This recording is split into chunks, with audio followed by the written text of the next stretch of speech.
Welcome to another chapter of Loops. We're excited about this. Vicar Maddie, how you doing? I'm great. Ready to go. Fantastic. I am as well. Obviously, this is a new chapter for us. We don't have that old guy. Ryan, was it? Kind of tall, Yeah. Yeah. Brian. That's it. Good with technology. So we're trying to figure this out as we go. Yep. So we're gonna revisit Sunday school. Yeah, that is the plan. That's one of the things that happens in church for some reason is we teach our kids these grand stories of Scripture, and then often we never return to them. Yeah. We give them to them when they're 6, 7, 8 years old, and then over the next 70, 80 years we never go back. So we're going to go back to one of those stories today. Yeah.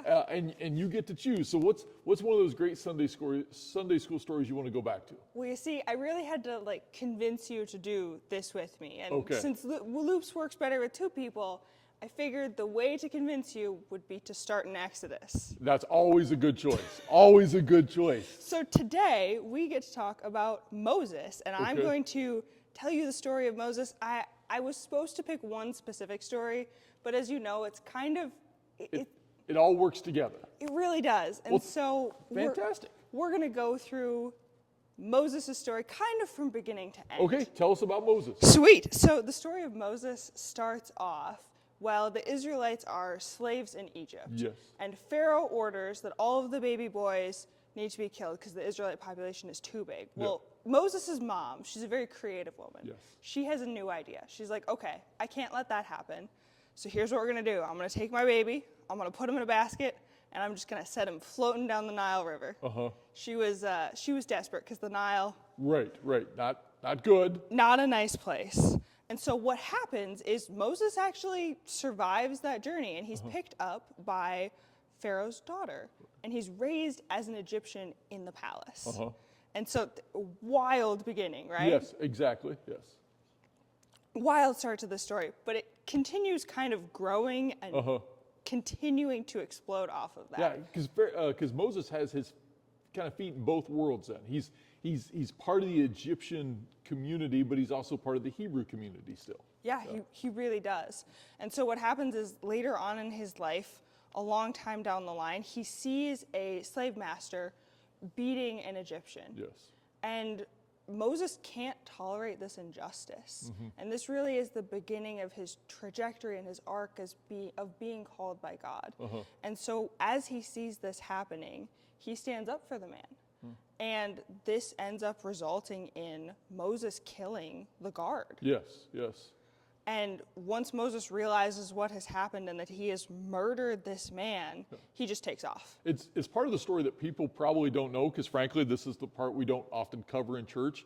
We talk about Moses, the hero, the one who parts the Red Sea, all those sorts of things. We leave out the fact that he committed murder. You could call it justifiable homicide, perhaps. I mean, I'm not a legal expert here, but it is one of those stories about, okay, maybe the greatest figure of the Old Testament is actually a murderer. Yeah, exactly. And it's really shocking. Yeah. Because that's not what you expect. And I don't think it probably is a story that we teach in Yeah. Sunday school, which No. is why we're going to come back and really dig More in into depth. it. Because this would be the point where I think as a popular society, we would say, and frankly, one could argue for good reason, that once someone has committed this sort of sin, this sort of crime, this sort of act of violence, you would say, okay, this person is done, right? If Moses is capable of this much anger, of this much violence, he's the person we never want to revisit again. Yeah, you need to be cast out. You need to be put over here away from everybody else. And in part, that kind of does happen for a time. Moses, as he's hightailing it out of Egypt, he heads off to, I believe it's Midian, right? Yes, yep. And he becomes a shepherd for, I think, 40 years. Yep. Gets married, has a life, has a family. He's just out in the wilderness. He is, for a long time, not at all a part of Yes, society. And yes. that does happen. But God decides he's going to work with the man you would least expect Yes, anyways. yes. God, after all of this time, after Moses has murdered a man, after he's run away from his crime, and he's just been a shepherd in the desert, God is like, I need to set my people free from Egypt. I think I know the guy I want to do this. Which is, if you're applying for jobs, I'm guessing Moses would not be the first application one would want to read, right? If you're in charge of hiring, but he does. God calls him, what's at the burning bush? At the burning bush, Okay. exactly. God has this moment where he comes to Moses in a bush that is consumed by flame, but it doesn't actually end up burning. We kind of named that a little deceptively. Yes. And he tells Moses, I want you to go to my people, and to go to Pharaoh, and to tell Pharaoh to let my people go. And Moses goes, okay, no thanks, you've got the wrong guy. Yeah. And God goes, no, I know exactly who I want. And Moses doubles down. He's like, Lord, I got a stutter. Yeah. I have done some things. I am not your man. I don't know your name. They're never going to believe me. I mean, he's got all the excuses in the world, and yet Moses still ends up going because God has placed this call on his life. Obviously, the story ends positively. Eventually, you want to tell us the good part? I mean, the best part? It's all the good part. Yeah, but that's true. the redemption arc of all of this is Moses goes to Pharaoh, and there's all of the things that happen in between. Moses goes to Pharaoh, and Pharaoh says no several times over. Right. But eventually, God does work, and through Moses, leads his people out of Egypt, leads them across the Red Sea, and eventually, it takes some time, eventually into the Promised Land. Yeah. So Moses does get to be the man that God calls to lead God's people out of Egypt. Well, I think one of the reasons why I think this story is so important for us now is this notion that God, takes Moses where he's at and continues to transform his life and does great things with him. And I think that's one of the things as settled people sometimes, we forget that God is, it seems very basic, God is still at work in the world. Yeah. And I think of, I have a friend, a person who's actually visited this church a couple of times. His name is Dennis Otto. And Dennis is a person, I don't think you've ever met him before. Dennis is a person, I still kind of utilize him on occasion. Dennis's story, I won't go through the whole thing, but basically about 15 years ago, if you had met Dennis, you would have probably crossed the street. He was a very violent, prone, angry man. He had been dealing methamphetamines out of in southeastern Minnesota. He was busted. He was sent to prison. He has plenty of prison stories.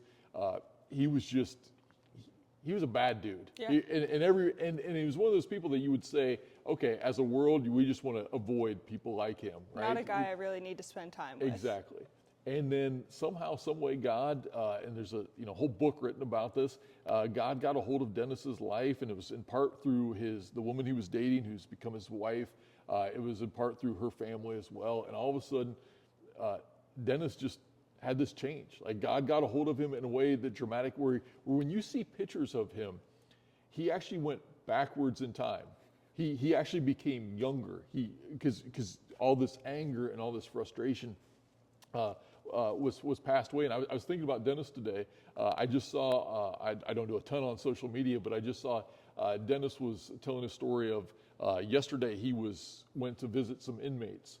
So he was talking about how singing worship songs is always good in worship, but until you have sung with 175 inmates, you have not sung praise songs. I believe it. And it is just a reminder that God still does this stuff. God still changes not just the lives of individuals, which I've named, as we see with Moses, but with the whole Moses community, that God is still doing that.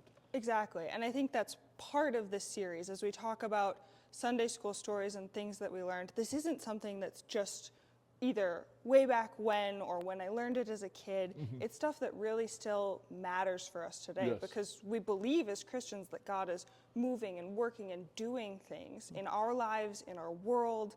And even though we don't always understand it, a little bit like Moses, I'm not your guy.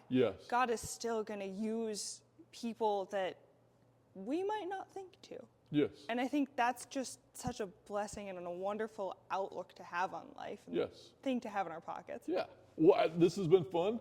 I think we've probably talked enough, so we're going to turn it back over to you to talk about how God is at work in your life, in the life of the community around you, and a host of other questions. Thanks for joining us, and we'll see you again next time. See you later. That's pretty good. That was pretty good.